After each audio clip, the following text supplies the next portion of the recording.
दोस्तों स्वागत है आपका ड्राइव साइंस के एक और नई वीडियो में। हूं आपका दोस्त अमित। कई लोगों ने डीएम करा है और कमेंट भी करा था, सर हमें ये प्रॉब्लम आ रही है, कई सारे कन्फ्यूज़न है।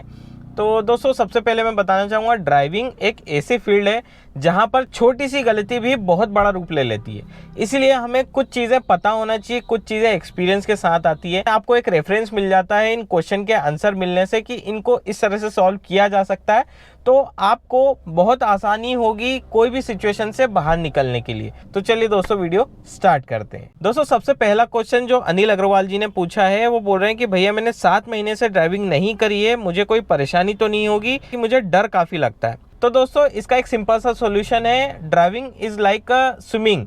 अगर आप एक बार स्विमिंग सीख जाते हो ना, जीवन भर आप नहीं भूलते हो। हालांकि हर चीज़ की प्रैक्टिस होना बहुत ज़्यादा ज़रूरी है। अगर आपने 7 महीने से ड्राइविंग नहीं करी है तो आपको प्रैक्टिस कर लेना चाहिए। खाली रोड पे थोड़ा चला करके देखो, छोटी सी गलियों में निकल करके देखो। मॉर्निंग का जो ट्रैफिक होता है, जो अर्ली मॉर्निंग का होता है, जिसमें कुछ गाड़ियाँ होती, कम गाड़ियाँ होती, वहाँ चला करके देखो। आपका डर जो है कहीं हद तक दूर होगा। फिर आप 1 या 2 बार चलाओगे ना, तो आपका वही रूटीन वैसे आ जाएगा जो पहले आप करते थे। बिना डरे, बिना किसी हेजिटेशन के आप ट्रैफिक में चल लोगे, बम्पर टू बम्पर ट्रैफिक में चल लोगे। दोस्तों अब सेकंड क्वेश्चन पूछा है जॉन जीनू जी ने। उन्होंने यूँ पूछा है कि गियर चेंज करना है, कैसे पता चलता है, प्लीज़ रिप्लाई। तो दोस्तों ये सिंपल सा तरीका है। 3 तरीकों से आप पता लगा सकते हो कि आपकी गाड़ी गियर अप मांग रही है, डाउन मांग रही है। मैं बताता हूँ आपको। सबसे पहला, इंजन का आवाज़।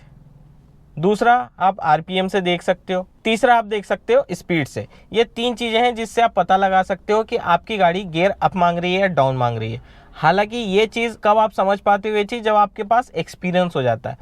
नए ड्राइवर आप नहीं समझ पाते हो कि हमें गियर कब डाउन करना है या अप करना है। आजकल की जो गाड़ियाँ आती है इसमें गियर इंडिकेटर भी आता है, इसमें पता लगा सकते हो कि आपकी गाड़ी किस गियर में चल रही है और आप नेक्स्ट किस गियर में जाना चाह रही है। ठीक है, वहाँ पे आ जाता है कि आप 5th गियर ले लो या 4th गियर ले लो या 3rd गियर ले लो।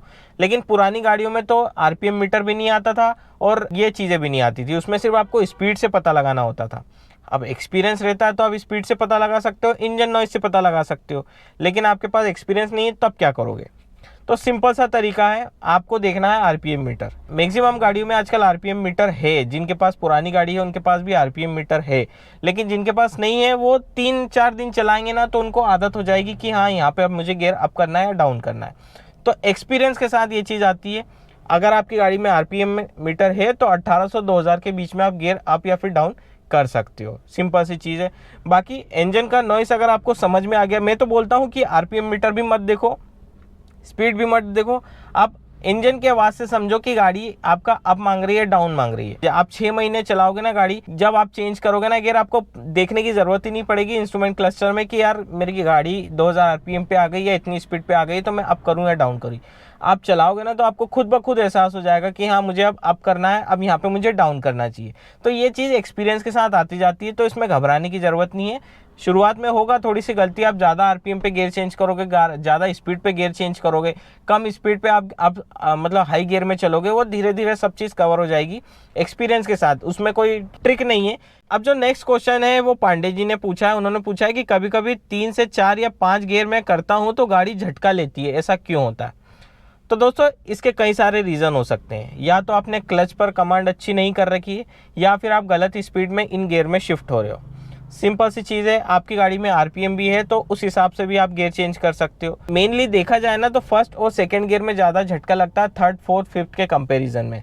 अब इन गियर में भी झटका तब लगता है जब आप हाई स्पीड में जा रहे हो, 5th गियर में हो, और उसी स्पीड में बिना रेव मैचिंग करे आप 4th गियर में आ जाओगे तो आपकी गाड़ी जर्क लेके स्पीड स्लो करेगी, तो वहाँ पे आपको झटका सा महसूस होगा। अगर आपको वहाँ पे आप डाउन शिफ्ट करना है तो आपको आरपीएम मैच करना बहुत ज़्यादा ज़रूरी है। आरपीएम मैचिंग क्या होता है उसके लिए वीडियो बना चुका हूँ, आई बटन में लिंक दे दूंगा, आप वो देख लेना। काफ़ी सिंपल लैंग्वेज में समझाया है, आप उसको फॉलो करें, ये चीज़ आपकी काफ़ी हद तक सॉल्व हो जाएगी। बाकी आपके एक्सपीरियंस के ऊपर डिपेंड करता है, टेक्निक कितनी जल्दी आप वो चीज़ पकड़ पाते हो। अब दोस्तों जो नेक्स्ट क्वेश्चन है वो पूछा है सुदेश राजपाल जी ने। उन्होंने पूछा है कि बाद में एंड्रॉयड लगाया जाए तो क्या वो बैटरी ज़्यादा खर्च करता है? अभी बैटरी को लगाए 1.5 साल हुआ है और सेल्फ नहीं उठता।